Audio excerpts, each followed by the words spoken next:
Hello viewers, आप सभी का स्वागत है मेरे चैनल पे कुक विद शहनाज। आज हम बनाने जा रहे हैं डब्बा गोश्त। इसके लिए हमें चाहिए आधा किलो बोनलेस मटन, बटाटे की सल्ली, 3 टेबलस्पून अदरक लहसुन पेस्ट, 10 से 12 हरी मिर्च, एक बड़ा प्याज, 1 टीस्पून गरम मसाला, 2 टीस्पून क्रीम, 1 कप दूध, 3 टीस्पून कॉर्नफ्लावर, 12 से 15 लहसुन की कली कुटी हुई, 4 अंडे, 5 टेबलस्पून तेल, आधा लीटर पानी, नमक स्वाद अनुसार।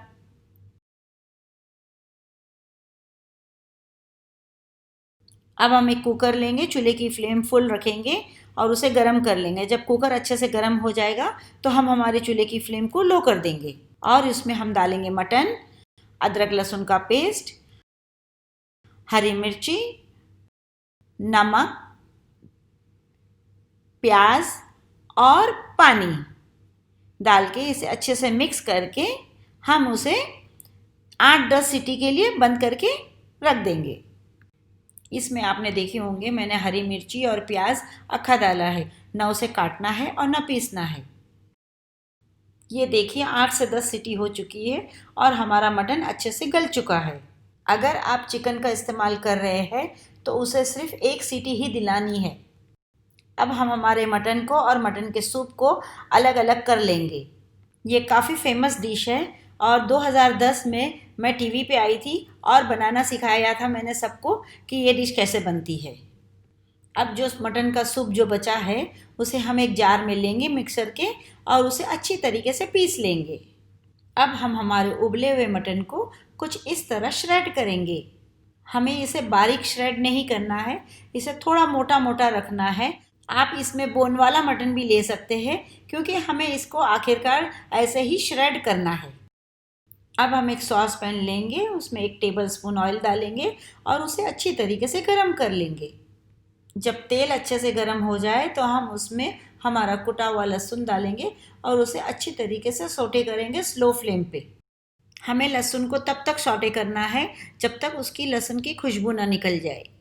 अब हम इसमें कॉर्नफ्लावर डालेंगे, उसे भी अच्छी तरीके से लहसुन के साथ में सौटे करेंगे। अब हम इसमें क्रीम डालेंगे और इसे भी अच्छी तरीके से मिक्स करेंगे।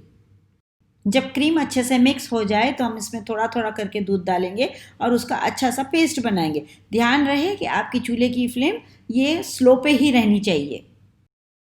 हमें इसमें थोड़ा थोड़ा करके दूध डालना है और इसे कंटिन्यूसली स्टर करते रहना है ताकि इसके अंदर लम्स ना पड़ जाए।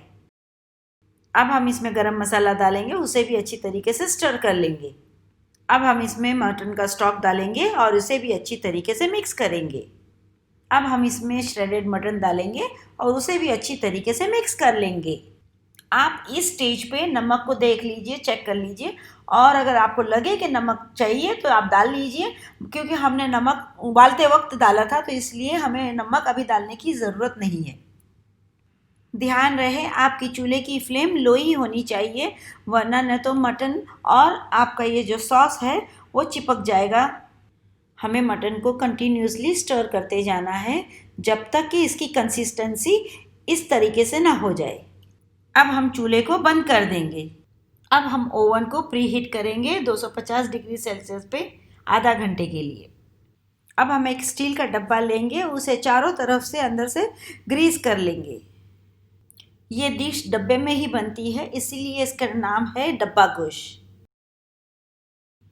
अब हम हमारे ग्रीस किए हुए डब्बे में पका हुआ मटन हमारा डालेंगे और उसे अच्छी तरीके से फैला देंगे। अब हम हमारे मटन के ऊपर बटाटे की सलियां डालेंगे। मैंने ये बटाटे की सलियां घर में बनाई हैं, आप चाहो तो इसे मार्केट से खरीद के ले आ सकते हो। अगर आपको बटाटे की सली ना मिले तो आप है ना पोटैटो वेफर्स भी इस्तेमाल कर सकते हैं। हम फ्रेंच फ्राइज़ का इस्तेमाल इसलिए नहीं कर रहे हैं क्योंकि वो बहुत सॉफ्ट होती है और हमें कोई क्रंची चीज़ चाहिए, इसीलिए हम बटाटे की सली और वेफर्स का इस्तेमाल किए हैं। अब हम एक सेपरेट बोल लेंगे, उसके अंदर हमारे एक एक करके अंडे फोड़ेंगे और उसे अच्छी तरीके से फेंट लेंगे। अब हम एक छोटा सा सॉस पैन लेंगे, उसके अंदर तेल डालेंगे और उसे अच्छी तरीके से गर्म होने देंगे। अब हम हमारे डब्बा गोश्त के ऊपर फेंटे हुए अंडे डालेंगे और उसे अच्छी तरीके से सब तरफ से कवर कर लेंगे। अब हम अंडे के ऊपर हमारा गरम किया हुआ तेल डालेंगे। ये हम इसलिए डाल रहे हैं कि अंडा हमारा सॉफ्ट रहे। जब ओवन में डालेंगे तो अंडा कड़क हो जाता है, तो इसलिए हम ये तेल डालते हैं। अब हम इसे ढक के ओवन में 250 डिग्री सेल्सियस पे 20 मिनट के लिए बेक करेंगे। हमें हमारे डब्बा गोश्त को बीच में रखना है ताकि उसे हीट ऊपर और नीचे से इक्वल मिले। 20 मिनट हो चुके हैं। चलिए अब देखते हैं हमारा डब्बा गोश्त किस तरीके से बेक हुआ है। अगर आपको अंडा ऊपर कच्चा दिखे तो आप समझ लेना कि आपका डब्बा गोश्त बराबर से बेक नहीं हुआ है। चलिए अब हम इसे कटिंग कर लेते हैं। ये डिश आप कढ़ाई के अंदर भी बना सकते हो। कढ़ाई को अच्छी तरीके से फुल फ्लेम पे गरम कर लीजिए और उसके अंदर रेत या फिर नमक भर दीजिए और उसके अंदर एक स्टैंड लगाइए। स्टैंड के ऊपर आप ये डब्बा रख लीजिए और डब्बे के ऊपर बाहर से कढ़ाई को पूरा बंद करके और उसके ऊपर भी वजन रख लीजिए। ये डिश आपकी 10 से 15 मिनट में कढ़ाई के अंदर भी बन जाएंगी। ये देखिए हमारा टेस्टी टेस्टी यमी यमी डब्बा गोश्त बनके तैयार हो चुका है। अगर आपको मेरी ये रेसिपी पसंद आए तो प्लीज़ इसे लाइक कीजिए और अपने दोस्तों के साथ शेयर कीजिए।